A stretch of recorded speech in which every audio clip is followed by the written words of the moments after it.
السلام علیکم پیارے ریڈرز، کیسے ہیں آپ سب؟ اور امید کرتی ہوں آپ سب خیریت سے ہوں گے۔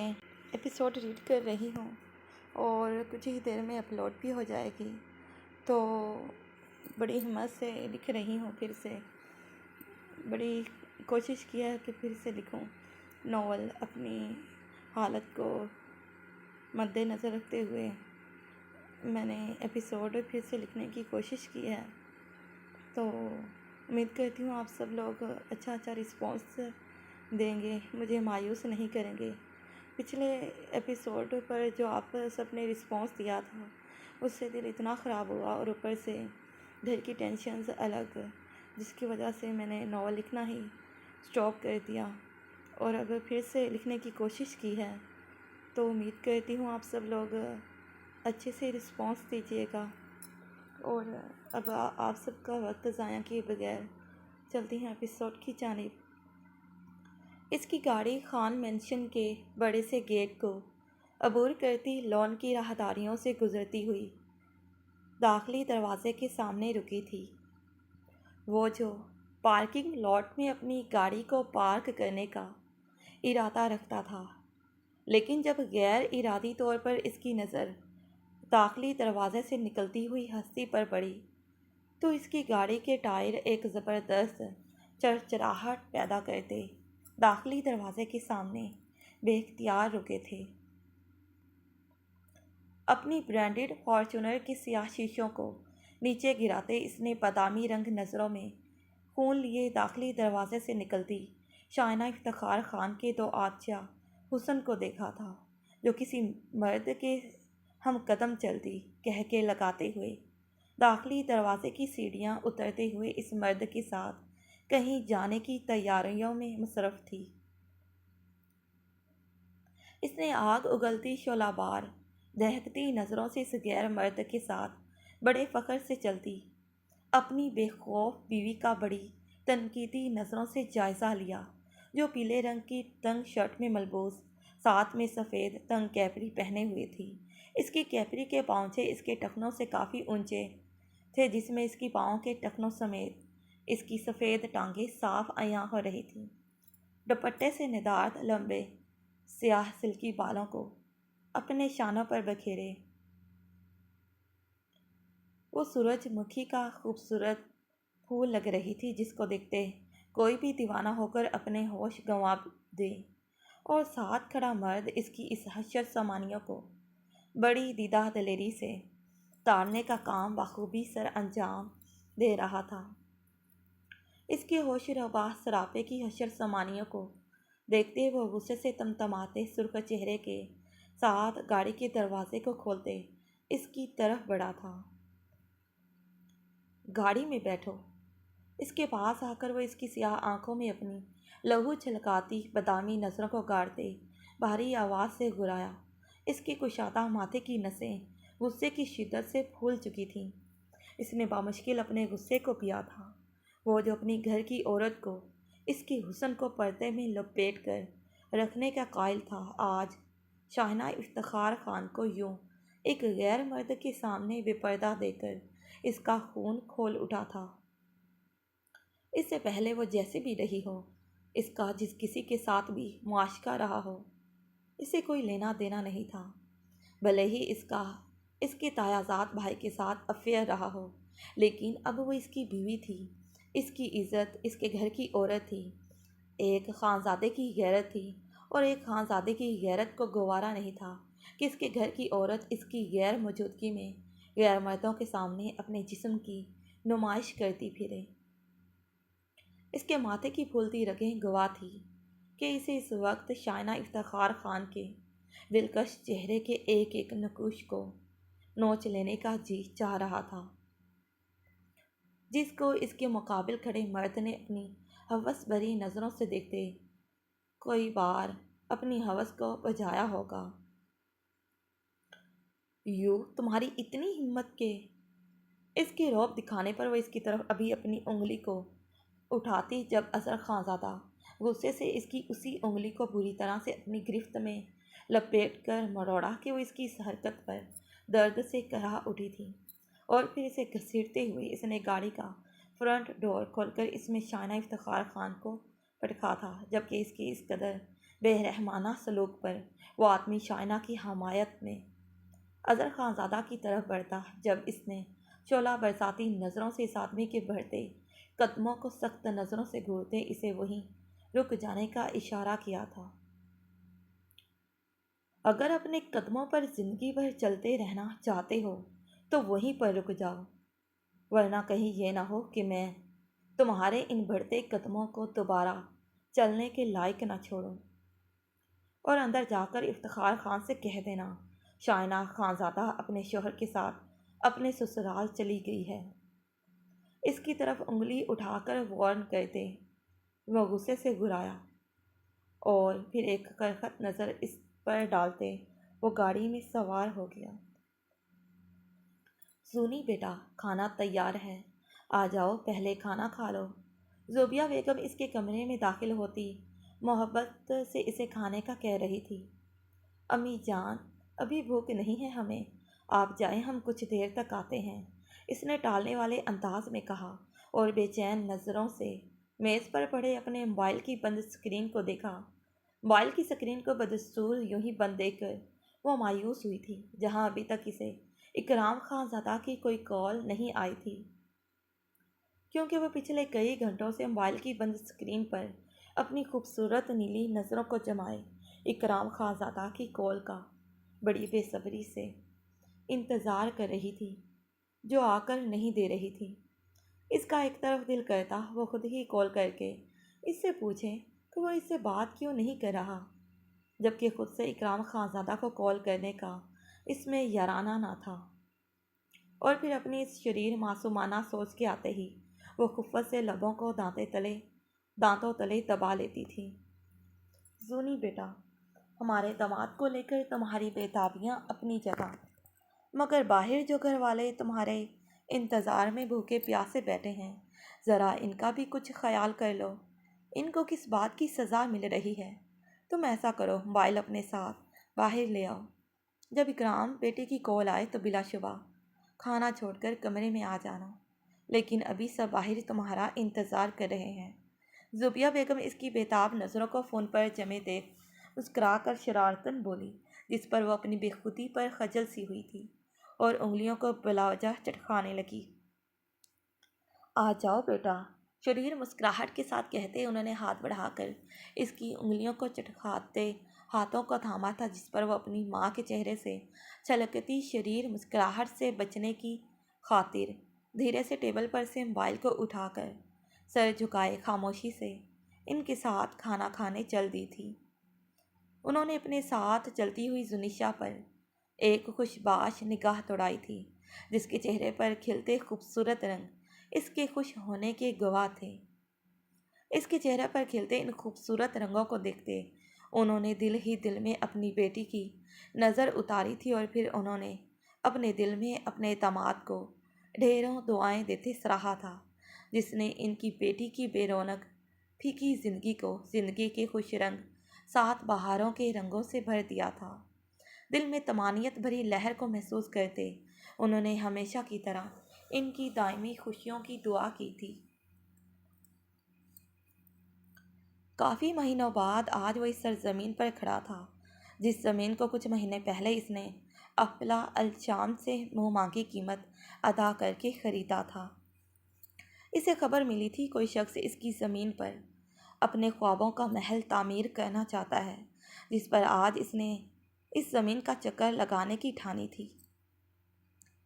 وہ اس زمین پر ایک VIP ہوٹل بنانے کا ارادہ رکھتا تھا۔ ویسے تو ان کا برانڈڈ گھڑیوں کا بنانے کا کاروبار تھا، جو کافی وسیع پیمانے پر چل رہا تھا۔ ان کی کمپنی کی بنائی گئی گھڑیوں کی شہرت کئی دور دراز ملکوں میں پھیلی ہوئی تھی، لیکن وہ اس بار اس جگہ کو الگ طریقے سے استعمال میں لانا چاہتا تھا، اور اس کے زرخیز دماغ نے اسے اس وسیع و عریض سرزمین پر ایک گرینڈ ہوٹل بنانے کا مشورہ دیا تھا۔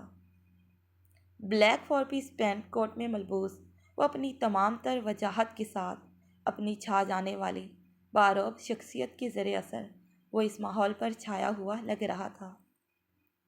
اس نے ارد گرد کا جائزہ لیتے بائیں ہاتھ سے اپنی سبز رنگ آنکھوں سے بلیک گوگلز کو اتارا اور پھر سبز آنکھوں کو سکیڑتے اس نے زمین پر کام کر رہے مزدوروں کی قطار میں سفید شلوار قمیض پہنے اس 35 سالہ شخص کو ناگواری سے دیکھا، جس شخص کا اسے اس زمین پر تو کیا اپنے ارد گرد بھٹکنا بھی خود پر گراہ گزرتا تھا۔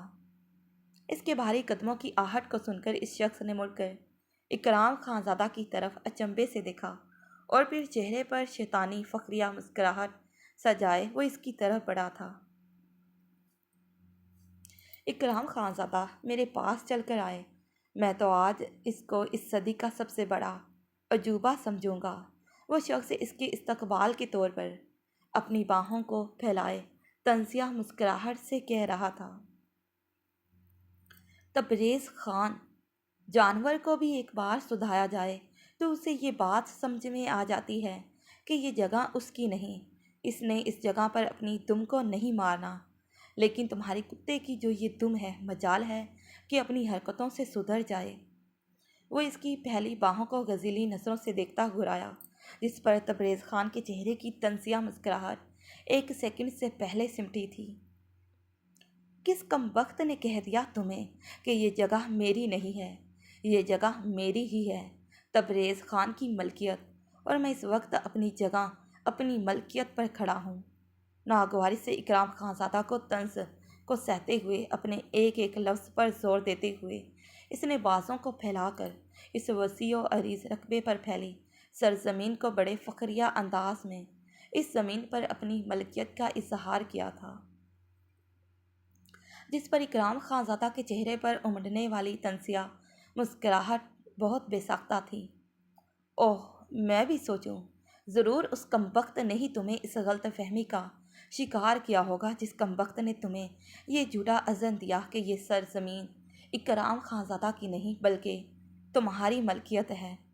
افسوس سے سر کو نفی میں جھٹکتے وہ اعتراضیہ افسوسناک انداز میں بولا، یہ میری زمین میری ملکیت میں ہے، میرے پاس اس زمین کے اسٹامپ پیپرز ہیں، میں ثابت کر سکتا ہوں۔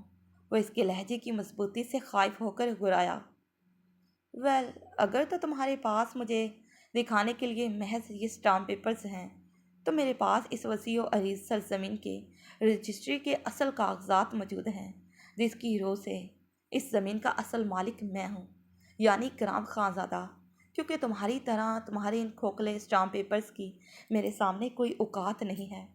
اس کے اشارے پر اس کے ساتھ کھڑے اربد خان نے اس وسیع و عریض رقبے پر پھیلی زمین کے کاغذات تبریز خان کی نظروں کے سامنے لہرائے تھے۔ یہ وہ پیپرز ہیں جو ثابت کرتے ہیں کہ اس وسیع و عریض رقبے پر پھیلی سرزمین کا شمار اکرام خانزادہ کی ذاتی ملکیت میں سے ہوتا ہے، اور اب اپنی اس فوج کو لے کر میری زمین سے دفع ہو جاؤ، مجھے خود یہاں پر اپنا کام شروع کروانا ہے۔ دل جلا دینے والی مسکراہٹ کے ساتھ کہتے اس نے تبریز خان کے گھمنڈ کو مٹی کے کسی کچے گھڑے کی طرح بڑی بے رحمی سے پھوڑ کر چکنا چور کر دیا تھا۔ یہ زمین میری ملکیت ہے اور میں اپنی ملکیت کو چھوڑ کر یہاں سے کہیں نہیں جاؤں گا۔ تبریز خان دانتوں کو پیستے گرجا تھا۔ بائی دا وے، یہ تمہاری زمین ہے کہ نہیں، یہ تم اس سے پوچھو جس سے تم نے اس زمین کو خریدا تھا۔ اگر تم آرام سے چلے جاتے ہو تو فائدے میں رہو گے، نہیں تو میرے پاس اس زمین کو خالی کرنے کے عدالت کی طرف سے لیگل آرڈرز ہیں۔ اگر تم فوری طور پر اپنے کام کو نہیں روکتے تو اس عدالتی نوٹس کی خلاف ورزی کرنے کے تحت میں تمہارے خلاف اریسٹ وارنٹ جاری کروا سکتا ہوں، کیونکہ مجھے تم جیسے کرپٹ لوگوں سے کیسے نپٹنا ہے اچھے طریقے سے آتا ہے، اسی لیے میں پیشگی سارے انتظامات کر کے آیا ہوں۔ اس کا انداز تبریز خان کے ساتھ انتہائی سرد اور لیا دیا تھا۔ شاید ابھی تک اکرام خانزادہ کی دشمنی تبریز خان کے ساتھ اس لیول پر نہیں پہنچی تھی جس لیول پر وہ اپنے دشمنوں کو پہنچا کر ان کا ڈی اینڈ کر دیا کرتا تھا، اور شاید اکرام خانزادہ کو ابھی تک یہ بھی معلوم نہیں ہوا تھا کہ جس کی تلاش میں وہ سرگردہ ہے اور اس کے سامنے جو شخص کھڑا ہے وہی اس کی بیوی کا اصل مجرم ہے، اور اگر اسے ذرا سی بھی بھنک پڑ جاتی کہ یہ وہی شخص ہے جو اس کی محبوب بیوی کا مجرم ہے تو اب تک اس حرام خور کے جسم سے بوٹی بوٹی نوچ چکا ہوتا۔ اپنے خوبصورت چہرے پر برفیلے تاثرات سجائے اس نے تبریز خان کے سامنے عدالت کی طرف سے جاری کردہ نوٹس دکھائے تھے، جس پر اس نے اپنے گارڈ کو تبریز خان کے مزدوروں کو کام روکنے کا حکم دیا تھا، جبکہ اس عدالتی نوٹس کو اپنی مٹھی میں بری طرح سے مروڑتے چہرے پر چٹانوں کی سی سختی لیے وہ اپنی شکست کا بدلہ لینے کا عزم کرتے کسی ہارے ہوئے جواری کی طرح وہاں سے چپ چاپ چلا گیا تھا۔ وہ کافی دیر تک اس شاندار حویلی نما گھر کی تلاشی لینے میں سرگرم تھے، لیکن ابھی تک یہاں پر انہیں کوئی بھی ایسی چیز یا سراغ نہیں ملا تھا جس کے بلبوتے پر وہ اپنی تلاش کو ختم کر کے یہاں سے نکلنے کی ٹھان لیتے۔ اس شاندار گھر میں کسی سراغ کی تلاش میں وہ بڑے احتیاط کے ساتھ اس کھنڈر نما راہداریوں سے گزر رہے تھے، جب بالآخر ان راہداریوں سے گزرتے حیدر خان کی بس ہوئی تھی۔ اس نے پسینے سے شرابور رئیس خانزادہ کی طرف خونخوار نظروں سے دیکھا تھا، جو جانے ان کھنڈرات میں سے کیا تلاش کرنے کے چکروں میں تھا۔ اس سے پہلے جب وہ احتجاجاً کچھ کہتا، جب اس تاریک راہداریوں سے گزرتے ہوئے کسی کے بھاری قدموں کی چاپ انہیں سنائی دی تھی۔ شور مت کرنا۔ بلیک ماسک پر سے ہی اس کے لبوں پر انگلی رکھتے اس نے اسے کسی بھی آواز کو نکالنے سے منع کیا تھا۔ وہ آدمی ان سے چند قدموں کے فاصلے پر دور ٹارچ ہاتھوں میں لیے ایک دروازے کے سامنے رکا تھا۔ شکر ہے کہ اس آدمی نے ان کے پاس سے گزرنے کی بجائے دوسرے راستے کا انتخاب کیا تھا، جس کی وجہ سے ان کی بچت ہوئی تھی، ورنہ اگر پکڑے جاتے یا پھر کوئی غلطی کر بیٹھتے تو جو راز ابھی کچھ دیر بعد ان کے سامنے کھلنے والا تھا وہ کیسے ان پر عیاں ہوتا۔ اس آدمی کے ایک ہاتھ میں ٹارچ تھی تو دوسرے ہاتھ میں شاپر تھا۔ اس نے شاپر والے ہاتھ میں ٹارچ کو پکڑا اور پھر اپنے سامنے دیوار پر ٹارچ کو لگا کر دیوار میں نصب ہوئے بورڈ کے بٹنوں کو دبا کر اس تاریک راہداری کو اس نے روشن کر دیا تھا، جبکہ روشنی کے پھیلتے ہی ان دونوں نے بروقت پلر کے پیچھے اپنا آپ چھپایا تھا۔ دیوار میں نصب ڈیجیٹل لاکر مشین پر برق رفتاری سے اپنی انگلی کو سکین کرتے وہ آدمی دروازے کو کھول کر اندر چلا گیا تھا، جبکہ اس کے جاتے ہی انہوں نے اس دروازے کے پاس آ کر بند دروازے کو گھور کر دیکھا تھا۔ حیدر، مجھے لگتا ہے یہاں پر ہماری تلاش ختم ہوئی، اب اس دروازے کے پار ہی ہمارے سارے سوالوں کے جواب ہیں۔ وہ دروازے کو سرد مہری سے دیکھتے گھرایا تھا اور پھر چھپنے کی مناسب جگہ ڈھونڈ کر وہ اس آدمی کے باہر نکلنے کا انتظار کرنے لگے۔ ڈیڑھ گھنٹے بعد جب وہ آدمی اس دروازے سے باہر نکلا تو وہ اپنے انجام سے بے خبر تھا۔ ابھی اسے راہداریوں سے گزرتے کچھ ہی وقت لگا ہوگا جب کسی نے اس کے کندھے پر کسی نوکیلی چیز کو چبھویا تھا، جس پر وہ کچھ ہی سیکنڈز میں پورے قد سے زمین پوش ہوا تھا۔ حیدر نے انجیکشن کی سرنج پر کیپ کرواتے اپنے کارنامے پر فخریہ مسکراتے ہوئے اسے اپنے بیگ میں ڈالا تھا اور پھر بالوں سے پکڑ کر اس کے چہرے کو اپنے روبرو کیا تھا۔ اگر اپنی زندگی کی سلامتی چاہتے ہو تو بتاؤ اس کمرے میں کیا راز چھپا کر رکھا ہوا ہے تم لوگوں نے، نہیں تو اگلے 3 یا 4 منٹ میں تمہاری اس زہریلے انجیکشن کے ذریعے اثر موت واقع ہو جائے گی۔ اس کے بالوں کو بے رحمی سے جڑوں سے کھینچتے اس نے گھرا کر پوچھا تھا۔ انہوں نے اس زہریلے انجیکشن کو لگا کر اس آدمی کے وجود کو کچھ دیر کے لیے اپاہج کر دیا تھا اور اب اپنی خوفناک باتوں سے اسے مزید خوفزدہ کرنے کی پوری کوشش کر رہے تھے تاکہ وہ آدمی انہیں اس کمرے کے پیچھے چھپے راز کے بارے میں بتا دے۔ ہاں ہاں ہاں، تم لوگ کچھ بھی کر لو ہمارے ساتھ، ہم تم کو کچھ نہیں بتائے گا، خاص کر اس بند کمرے کے پیچھے چھپے راز کا۔ وہ آدمی اپنے اپاہج وجود سے بے نیاز شیطانی قہقہ لگاتے ہوئے گھرایا تھا۔ یہ آدمی بھی شاید الاریب خانزادہ کے باقی آدمیوں کی طرح ڈھیٹ تھا، جسے مرنا تو قبول تھا لیکن اپنے مالک سے غداری کرنا گوارا نہ تھا، جبکہ اس کی گراہٹ پر رئیس خانزادہ کا ٹیمپر لوس ہوا تھا اور اس نے غصے سے اس کے منہ پر زوردار تماچا مارا تھا اور پھر یکے بعد دیگرے اس کے منہ کو اپنے زوردار تماچوں کی برسات سے سجاتے ہوئے اس نے اس کے گال کو لال کر دیا تھا۔ رئیس، جسٹ ریلیکس یار۔ حیدر خان نے بروقت اس کے مضبوط وجود کو آگے بڑھ کر تھاما تھا، جو اپنے آپے سے باہر ہو چکا تھا۔ مار دوں گا میں اس آدمی کو۔ میرے پاس اتنا وقت نہیں ہے کہ میں اس آدمی کی بےہودہ بکواس کو سنوں اور اس پر اپنی انرجی کو خواہ ویسٹ کروں۔ اپنی کوٹ کی سائڈ سے اپنی سائلنسر لگی گولی کو اس کے سینے میں داغ کر نشانہ لیتے وہ غصے کی شدت سے ہامتے گرایا تھا، اور پھر اگلے ہی پل اس نے ٹریگر کو دباتے اس آدمی کو اس تلخ زندگی کی قید سے آزاد کروا کیا تھا۔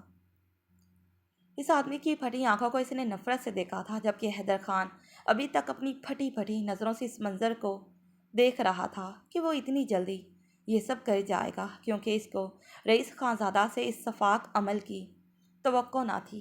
وہ تو دشمنوں کو مارنے کے لیے کبھی جلدی نہیں مچایا کرتا تھا اور ہمیشہ ایسے تخریب کارانہ طریقوں کو آزماتا تھا جس سے وہ انٹرٹین ہوتا تھا۔ اب اس کا یہ شفاقانہ انداز اس کی سمجھ سے باہر تھا۔ رئیس خانزادہ، اس آدمی کو مار کر تمہیں کیا ملا؟ کیونکہ اس آدمی کے مرنے کے ساتھ ساتھ اس کمرے کے پار راز کا سراغ بھی مر گیا۔ اب ہم اس کمرے کے پار راز کا سراغ کبھی بھی نہیں پا سکیں گے۔ وہ رئیس خانزادہ کی سرمئی رنگ آنکھوں میں تیرتی سرخی کو برہمی سے دیکھتے چلایا تھا، انگلیاں کاٹ دو اس کے فنگر پرنٹ سے ہی دروازے کو کھولنا تھا نا، تو بس انگلیاں کاٹ دو اس کی۔ ڈیجیٹل پاس ورڈ کو کھولنے کے لیے ہمیں اس آدمی کے فنگر پرنٹس درکار ہیں، نہ کہ اس آدمی کا غلیظ وجود۔ سرد مہری سے کہتے اس نے اس آدمی کو نفرت سے گھورا، اور پھر اپنے بیگ سے تیز دھار چاقو کو نکال کر اس نے بڑی بے رحمی سے اس کے ہاتھوں کی انگلیوں کو کاٹ ڈالا تھا، اور پھر اس کی لاش پر سے گزر کر وہ اس کمرے کی طرف بڑھے تھے جس کمرے میں رئیس خانزادہ کو امید تھی کہ اسے ضرور کوئی نہ کوئی ایسا سراغ ملے گا جس سے اس کے بے چین دل کو شاید قرار مل جاتا۔ انگلیاں کاٹ کر دروازے کو تو کھول لیا تم نے، لیکن اب یہاں جو پاس ورڈ فٹ ہوا ہے اس کو کیسے تم ان لاک کرو گے؟ وہ خائف نظروں سے دیکھتے اسے گھورتے ہوئے بولا۔ دروازے کو کھول کر جب وہ مزید آگے بڑھے تو انہیں ایک اور دروازہ دکھائی دیا جس کے دروازے نے جانے کون سے پاس ورڈ سے کھلنا تھا۔ حیدر خان کی باتوں پر اس کے خوبصورت چہرے کی مسکراہٹ بڑی پر اسرار تھی۔ ڈھٹائی دیکھو اپنی، مسکرا کیوں رہے ہو؟ کوئی راکٹ سائنس ہے کیا تمہارے پاس جس کو لڑا کر اب تم اس دروازے کو کھولو گے؟ اس کی پر اسرار مسکراہٹ سے خائف ہو کر اس نے اچنبھے سے حیدر خان کی طرف دیکھتے طنزیہ پوچھا۔ ہاں ہاں، راکٹ سائنس ہی سمجھ لو۔ اور پھر اس نے اپنی جیب سے ایک ڈیجیٹل ریموٹ کو نکالا جس پر اس کی انگلیوں کی سرسراہٹ کو اس نے بڑی حیرانگی سے دیکھا تھا۔ کچھ ہی دیر میں ہوا میں کوئی اڑتی ہوئی چیز ان دونوں کے درمیان میں آ کر رکی تھی۔ یہ چیز حیدر کو راکٹ کے جیسے ہی دکھائی دی تھی۔ اس چیز کو دیکھتے اسے رئیس خانزادہ کی حکمت عملی سمجھ میں آئی تھی۔ اس نے سر کو ہلکی سی جنبش دے کر رئیس خانزادہ کی اس حکمت عملی کو سراہا تھا۔ کیوں مان گئے ہو اب رئیس خانزادہ کو کہ یہ کوئی عام چیز نہیں، کوئی بہت ہی بڑی پہنچی ہوئی چیز ہے؟ اس کے اسبات میں سر ہلانے پر وہ فخریہ انداز میں بولا تھا، اور پھر اس راکٹ نما چیز کو پکڑ کر اس نے اس میں سے میموری چپ کو نکالتے اپنے بیگ سے لیپ ٹاپ نکال کر اس میں نصب کیا تھا، اور کچھ ہی دیر میں اس میموری چپ کی مدد سے انہوں نے اس دروازے کے ساتھ ساتھ ان تمام پاس ورڈ کو کھول ڈالا تھا جو ان کے کمرے کے پار مدفن رازوں کو جاننے میں رکاوٹ بنتے دکھ رہے تھے۔ تمام رکاوٹوں کو عبور کر کے وہ ایک بڑے سے ہال نما کمرے میں انٹر ہوئے تھے جہاں پر تیسرے پلر کے ساتھ ایک آدمی انہیں زنجیروں سے بندھا دکھا تھا، جہاں تقریباً 40-45 سال کے آدمی کو زنجیروں میں بری طرح سے جکڑا ہوا پلر کے ساتھ باندھا ہوا تھا۔ اس آدمی کے کپڑے جگہ جگہ سے پھٹے ہوئے تھے، بڑی ہوئی داڑھی، لمبے ناخن اور اپنے ناتواں زخمی وجود کو لیے ہوئے وہ شخص انتہائی خوفناک دکھائی دیتا تھا، جس کو دیکھنے سے کسی کو بھی وحشت ہونے لگے۔ وہ آدمی اپنے معمول کی طرح سر کو جھکائے ہاتھوں میں لکڑی کا چھوٹا سا ٹکڑا لیے زمین پر آڑی ترچھی لکیریں کھینچتا جانے کن سوچوں میں مگن تھا۔ جب ان کے بھاری قدموں کی چاپ کو سن کر اس نے اپنے چہرے پر سے کسی پردے کی طرح بالوں کو درمیان میں سے ہٹاتے سامنے آنے والی ہستی کو پہچاننے کی کوشش کرتے بے یقینی سے دیکھا تھا کہ سالوں بعد ان 3 لوگوں کے علاوہ اسے کسی چوتھے شخص کا چہرہ دیکھنا نصیب ہوا تھا، وگرنہ تو اس کی زندگی کے اتنے سال تو ان شیطانوں کے مکروہ چہروں کو دیکھتے ہی گزر گئے تھے۔ بابا،